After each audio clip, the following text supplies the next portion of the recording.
Olá, mais um Saúde é Vida começando aqui na programação da TV Câmara Campinas. E hoje nós vamos falar sobre os principais sinais dos tumores cerebrais. Inclusive, você pode participar do Saúde é Vida mandando sugestões de tema para o nosso WhatsApp. O DDD é o 19 e o número é o 978293776. Vai aparecer aí na sua tela também, junto um QR Code para você acessar pelo celular.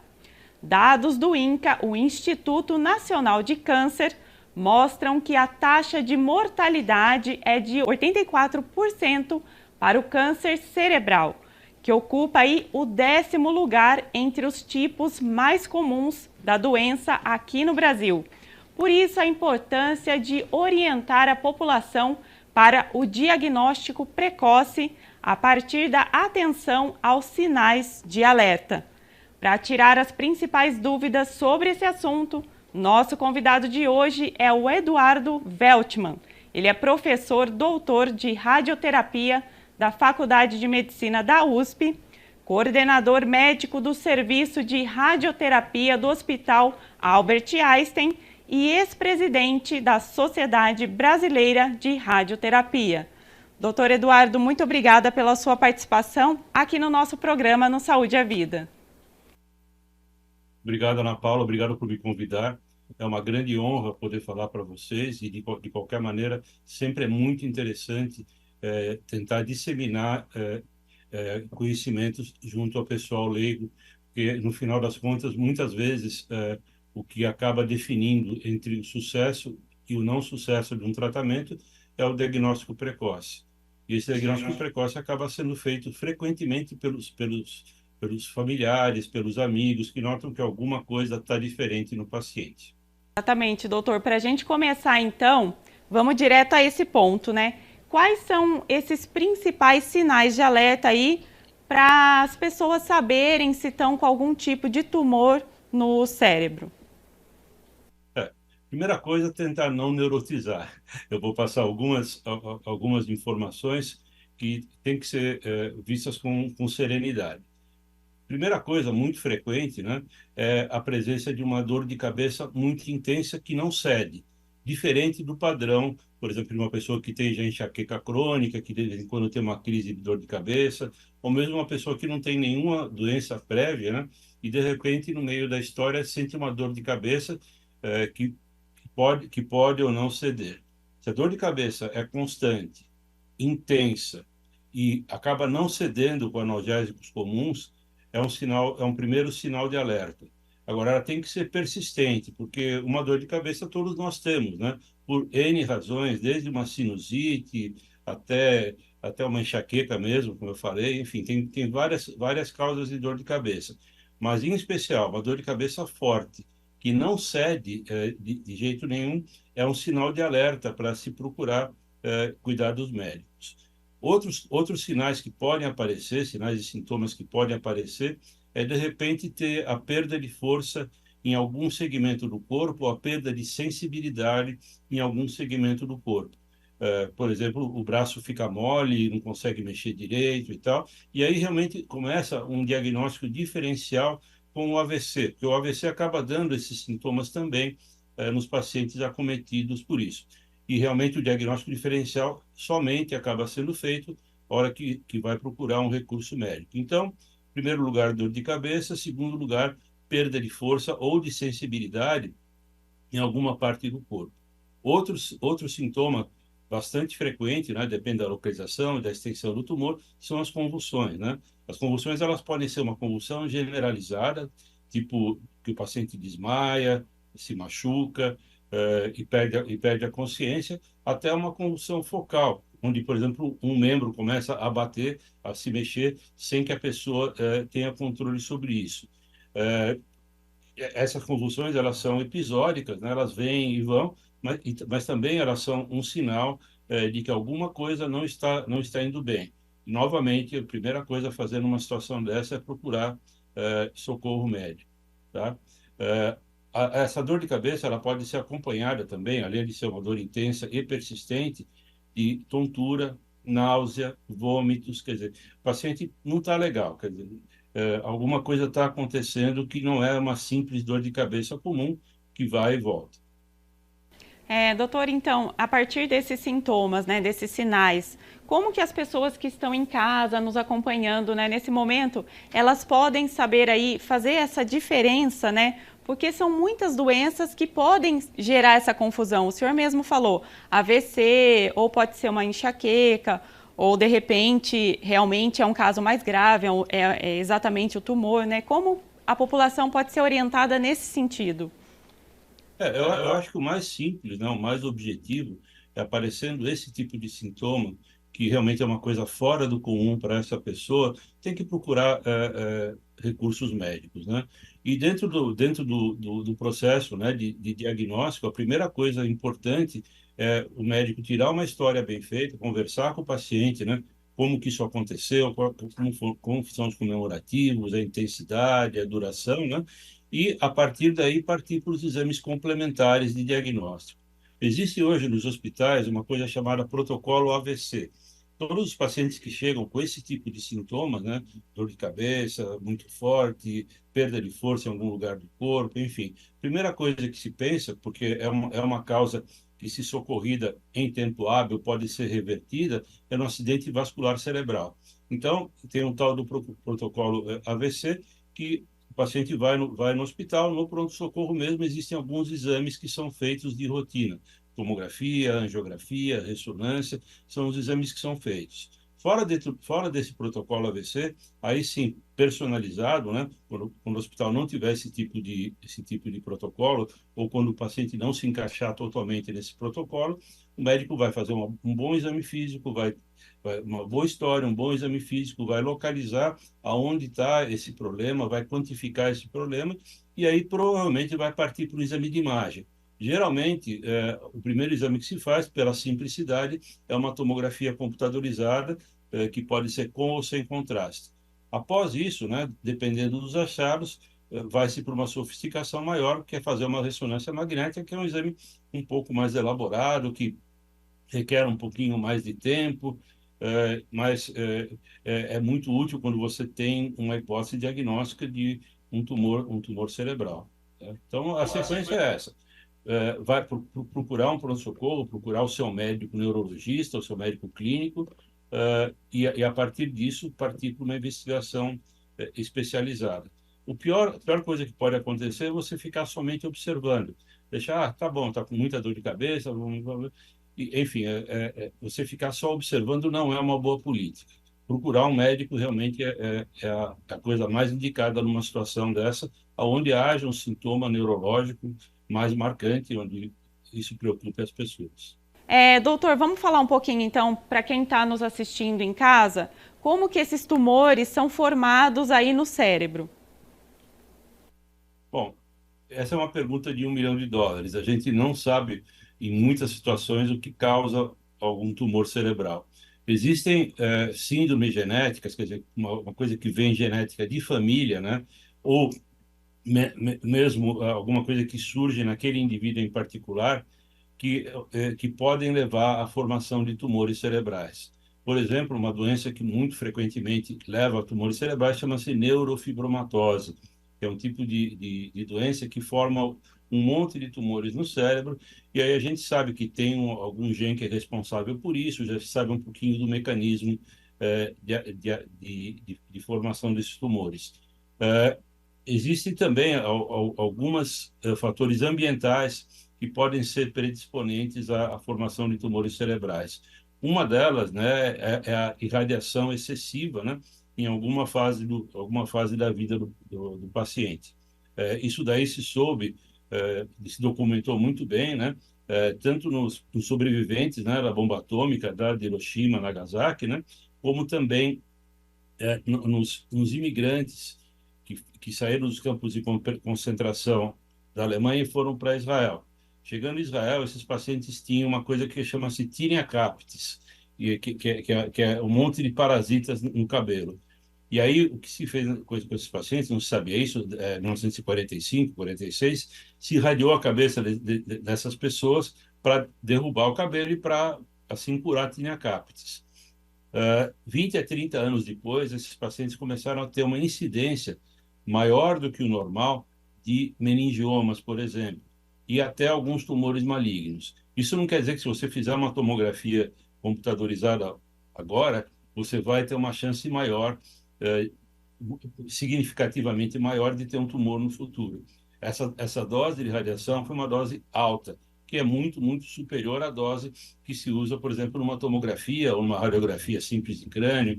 A exposição à radiação é muito, muito maior. Foi muito maior, né? Então, isso são alguns fatores predisponentes que a gente já sabe, tá? Mas muito das coisas, né, que acontecem, a gente não sabe qual é a causa. O que a gente sabe hoje em dia é que esses tumores todos, eles têm algum tipo de alteração genética, que a gente não sabe por que que aconteceu, que faz ou o tumor parar de regular a sua divisão, quer dizer, parar de inibir a divisão das células cerebrais, ou alguma situação que faz acelerar a divisão dessas células. Então, são um monte de mecanismos, né, moleculares, genéticos, que vão acabar determinando a formação do tumor, só que, novamente, a gente não conhece todos eles. Doutor, falando sobre esses tumores, né? Todos os tumores que se formam, né, no nosso cérebro, eles são malignos ou existem aqueles que são benignos? Explica isso pra Não, não. gente. A maior parte dos tumores, dependendo da faixa etária, por exemplo, especialmente em crianças, a maior parte dos tumores que incidem no cérebro são tumores benignos. Já no adulto, vamos dizer que é mais ou menos dividido meio a meio entre tumores benignos e tumores malignos. Mas a incidência de tumores benignos é muito grande, tanto nas crianças como nos adultos. O grande problema desses tumores, dependendo do que você está falando, né, é que se um tumor dá numa coxa, por exemplo, o cirurgião pode ir lá e tirar um pedaço grande de músculo ao redor do tumor. Ok, pode ter alguma alteração funcional, mas isso não vai atrapalhar tanto a vida do paciente. Agora, dentro do cérebro, o neurocirurgião não tem a liberdade de tirar uma margem de segurança ao redor do que ele está enxergando, porque com isso, frequentemente, muito frequentemente, ele pode levar sequelas que tornam a vida do paciente muito ruim. Então, existe realmente um balanço, tanto para benignos como para malignos, né? A gente tem que pensar na cirurgia qual é o custo, né, em termos de sequela versus o benefício que você vai causar com uma ressecção mais extensa. Isso vai variar do tipo de tumor, da localização, enfim, tem uma série de sintomas que vão, de variáveis, né, que vão nos dizer até onde que o cirurgião pode ir. Mas, de novo, o cérebro, infelizmente, não é um órgão que você pode tirar quanto você quiser. Então, esse problema da margem cirúrgica, né, especialmente para os tumores malignos, né, acaba sendo muito crucial, porque você acaba tendo células que ficam além da tua ressecção cirúrgica. Se você for além e cortar mais cérebro, você vai dar uma sequela que não é compatível com uma boa cirurgia. É um cenário bem delicado, né, doutor? No caso da faixa etária, esse tumor ele pode acometer mais crianças, idosos ou adultos, ou isso não é, a idade não é um fator tão relevante assim? A idade, basicamente, ela vai nos ditar uma frequência maior de um tumor ou de outro tumor. Como eu falei, na infância, né, o tumor mais frequente são os gliomas de baixo grau, tumores, entre aspas, benignos, quer dizer, são tumores que crescem lentamente, não dão uma infiltração grande do cérebro do lado, enfim, não são tumores que, num primeiro momento, causam maior risco para o paciente. Já nos adultos, né, existe uma tendência maior dos tumores cerebrais mesmo, de você ter gliomas malignos, gliomas de alto grau. E aí sim, eles são mais agressivos e necessitam de tratamentos muito mais incisivos. Por exemplo, se você tem um glioma de baixo grau na criança, eventualmente você acaba fazendo uma biópsia para ter certeza que é isso mesmo, tá? Mas você pode simplesmente observar durante muitos anos e pode nem acontecer nada. Então, aí realmente vem a importância desses pacientes serem tratados em centros especializados, em centros onde haja recursos, né, e haja experiência suficiente para não fazer nem a mais do que precisa, nem a menos do que precisa. E também tentar usar os tratamentos sejam mais estado da arte, quer dizer, que sejam os tratamentos mais atuais em termos de sucesso de tratamento. Esses tratamentos, habitualmente, eles incluem as três modalidades de tratamento. Primeiro a cirurgia, depois a radioterapia e depois disso a quimioterapia, ou associação de todos eles, tá? Aí vai depender muito do que você está falando, né? Do que é o tumor que você está mexendo. Ele pode ser tratado com todas essas modalidades, ou pode ser tratado, por exemplo, só com cirurgia, ou só com radioterapia, eventualmente só com quimioterapia. Dependendo do que for, você pode resolver o problema do paciente apenas com uma modalidade de tratamento. Mas, de novo, isso tem que ser tratado em centros especializados, onde haja um bom protocolo, não só de tratamento, né, de intervenção, como de acompanhamento, de serenidade, de você saber qual é o momento de verdade para você intervir, seja com cirurgia, seja com radioterapia, seja com quimioterapia. Doutor, como a gente viu, né, nos dados aí, né, 84% aí, os casos de mortalidade, né, é um dado bem alto.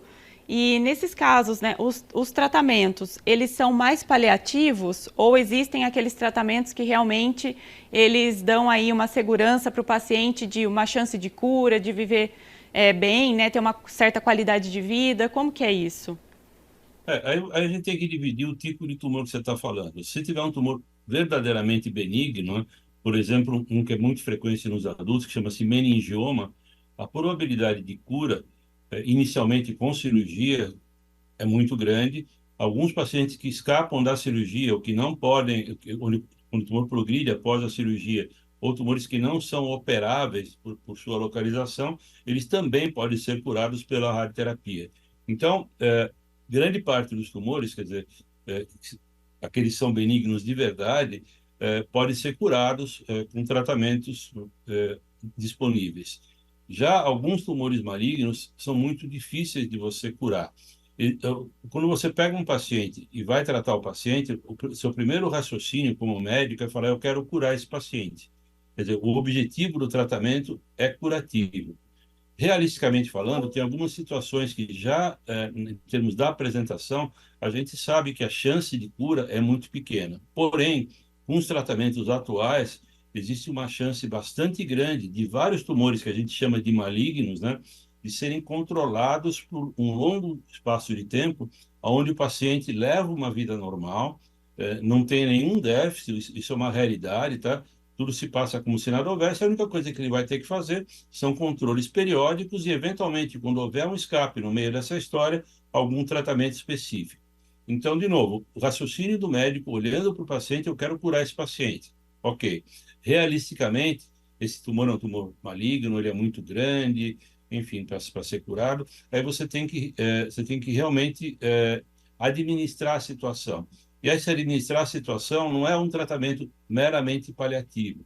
Em muitas situações, você consegue deter a evolução da doença, deixar o paciente neurologicamente inteiro e o paciente leva a vida normal, só que, de repente, algumas vezes ele vai ter que fazer algum tratamento específico, seja cirurgia, seja radioterapia, seja quimioterapia, dependendo da situação do paciente. Doutor, hoje qual seria aí o tratamento mais indicado para esses pacientes ou vai depender de caso a caso? Não é exatamente caso a caso, né? Eu detesto esse negócio caso a caso, mas na verdade existem grupos de situações clínicas, né? Onde existe uma conduta padronizada para cada uma das situações clínicas. São os tais dos protocolos de tratamento. Então, cada tipo de situação você vai ter uma conduta. Você pega, por exemplo, um tumor que incide em criança, que chama-se meduloblastoma, tá? Que é um tumor que dá em crianças. Faixa etária pequena, tá? E é um tumor que acontece no cerebelo da criança. Existe toda uma rotina do que fazer. A primeira coisa que a gente faz em todo tumor, e vamos particularizar para o tal do meduloblastoma, é você saber qual que é a extensão da doença, aonde o tumor está e para onde que ele se disseminou ou não, tá? A segunda coisa que você vai pesar a análise da peça cirúrgica, né? O tal do anátomo patológico. E hoje em dia existe uma variação molecular que consegue dividir o próprio meduloblastoma em 4 subclasses, onde a conduta acaba sendo bastante diversa, né? Do que você vai fazer. Esses tumores também são altamente curáveis, né? Especialmente se for um tumor localizado, daquele grupo favorável, geneticamente favorável, né? Então, existe uma padronização para grupos de pacientes. Ok, hoje em dia a gente fala muito em medicina personalizada, mas ela é personalizada para dados que a gente tem, quer dizer, não é um indivíduo só que vai ser tratado daquela maneira. Então, o termo cada caso é um caso eu não gosto, mas cada situação clínica que se apresenta, com todos os dados que a gente precisa do paciente, extensão da doença, cirurgia que foi feita, o tipo molecular do tumor, vai nos determinar o que vai, a conduta para ser feito dentro de protocolos de tratamento, novamente, aí nos remetendo para centros especializados em tratamento de tumores cerebrais. Falando um pouquinho agora do diagnóstico, né, doutor? Quais são os exames mais precisos para identificar esses tumores? Então, como eu já havia falado, né, o paciente, quando tem aqueles sintomas que eu falei no início, ele tem que procurar o cuidado médico. Chegando no cuidado médico, coisa mais importante que tem é uma boa anamnese, quer dizer, tirar do paciente, dos familiares, uma história clínica do que aconteceu exatamente. E essa anamnese, essa conversa, ela é complementada com um exame clínico neurológico. Então, o neurologista vai ver se tem algum déficit, se tem alguma alteração neurológica mais importante, e a partir daí, na cabeça dele, do neurologista, ele já fecha uma possibilidade clínica. Fechar essa possibilidade clínica, a gente parte para exames de imagem. Se o paciente vai num pronto-socorro, o mais ágil que tem, né, num pronto-socorro, é você fazer uma tomografia cerebral, muitas vezes sem contraste, né, para ter uma visão geral do que está acontecendo. Se confirmar a possibilidade de um tumor, numa tomografia com ou sem contraste, o próximo passo normalmente é fazer um exame de ressonância magnética, onde você vai ter um pouco mais de detalhes e vai aprimorar a tua hipótese diagnóstica. Feito esse aprimoramento da hipótese diagnóstica, frequentemente o que se faz, na maioria dos casos, é partir para uma cirurgia. Essa cirurgia pode ser somente uma biópsia, dependendo da localização e da extensão do tumor e do tipo de tumor, ou até uma cirurgia radical com finalidade curativa. Então, aí seria o próximo passo, tá? Para a gente chegar a um diagnóstico do tumor. Doutor, para a gente esclarecer melhor aqui, né, para o pessoal que está em casa acompanhando, não se apavorar, né? Assim, não é só uma dor de cabeça que a pessoa vai se alarmar, falar, nossa, tô com alguma coisa mais grave, né, doutor? Queria que o senhor explicasse a diferença mesmo entre as dores de cabeça, para quem está com tumor, no caso, no cérebro, né, e para quem realmente está com alguma enxaqueca, nesse sentido. É, a dor de cabeça, né, normalmente ela é secundária a uma coisa que a gente chama hipertensão intracraniana. Essa hipertensão intracraniana ela é causada pela dificuldade do líquor, né, do líquido que fica em volta do cérebro e da coluna, de drenar, ou por um tumor que está crescendo, ou por um aumento da viscosidade do líquor. Por alguma razão, o líquor não está circulando, o líquido da espinha não está circulando.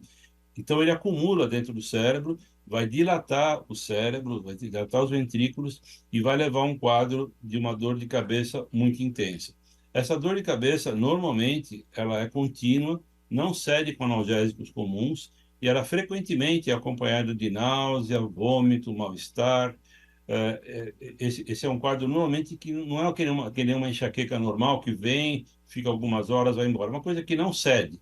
Uma dor de cabeça que não vai embora é uma razão para ir direto procurar um médico para ver o que está acontecendo, tá?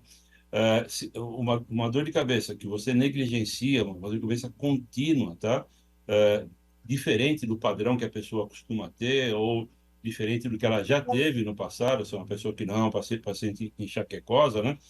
O importante é você realmente procurar um cuidado médico que você eventualmente, deixando somente para em observação, o paciente pode evoluir com convulsão, por confusão mental, pode evoluir com perda de visão, pode evoluir com uma série de coisas. Então, de novo, mais importante é você procurar cuidados médicos. Outros sintomas que podem acontecer é perda de força ou sensibilidade em algum lugar do corpo. Por exemplo, seu braço fica mole, você não consegue mexer direito, alguma coisa diferente do que você está acostumado. Aí você acaba entrando naquele diagnóstico diferencial, né? Um AVC, acidente vascular cerebral, que pode mimetizar, pode se manifestar com esse quadro de até dor de cabeça, perda de força, etc. E aí realmente você vai acabar indo num pronto-socorro e muitos hospitais têm um protocolo que chama-se protocolo AVC. Dentro desse protocolo AVC são feitos, além do exame clínico, é lógico, né? São feitos exames de imagem que vão chegar ao diagnóstico do que tá acontecendo. Outra coisa que pode acontecer é um quadro de convulsão. Quer dizer, você de repente pode ter ou uma convulsão generalizada, que é quando a pessoa desmaia, se bate, machuca, ou uma convulsão focal, tipo o braço começa a bater, começa a se mexer involuntariamente, né? E aí você também tem que procurar cuidados médicos e, de novo, esse quadro todo ele pode ser mimetizado por um acidente vascular cerebral e, se ele for por um hospital onde tem esse tal de protocolo AVC, ele vai ser investigado por o protocolo AVC, que também acaba detectando a presença de algum tumor cerebral. Ou seja, é um sintoma que nunca vai vir sozinho, né? Sempre é um conjunto aí para o pessoal ficar em alerta mesmo, né? Exato. Doutor, para a gente encerrar aqui o nosso bate-papo, queria que o senhor reforçasse, então, a importância do diagnóstico precoce para esses casos, né, de tumores cerebrais. A importância é que, se você, qualquer situação de tumor, seja cerebral, seja em qualquer lugar do corpo, né? Quanto mais cedo você diagnosticar, menos doença você vai ter para tratar. E tendo menos doença para tratar, o seu prognóstico melhora, quer dizer, a chance tanto de cura como de uma sobrevida nos pacientes que não se curam, mas uma sobrevida mais digna, né, num paciente que diagnostica precocemente, é muito maior. Então, de novo, a orientação é alguma coisa muito diferente do ponto de vista neurológico está acontecendo, procura médico, tá? Ou num pronto-socorro, ou de repente um médico da família, ou um neurologista, enfim. Mas o que você não pode é nem neurotizar, quer dizer, ter uma dorzinha de cabeça que você sempre tem, não sair correndo para pronto-socorro, ou uma dor de cabeça junto com resfriado, junto com alguma outra causa que pode levar a uma dor de cabeça, né? Não se apavorar com isso, mas também não negligenciar sintomas muito diferentes ou sintomas muito contínuos que você não esteja acostumado a ter. Tá certo, doutor. Muito obrigada pela sua participação aqui no nosso programa. Obrigado, eu agradeço a chance de poder falar com vocês e estou à disposição para qualquer dúvida, qualquer coisa, conversar com vocês ou com os seus telespectadores, fico à vontade, fico à disposição. Muito obrigada. Estamos encerrando, então, mais um Saúde é Vida. Obrigada ao pessoal de casa pela companhia. Você pode conferir todos os programas no YouTube da TV Câmara Campinas e não se esqueça de nos acompanhar nas redes sociais. Até o próximo Saúde é Vida!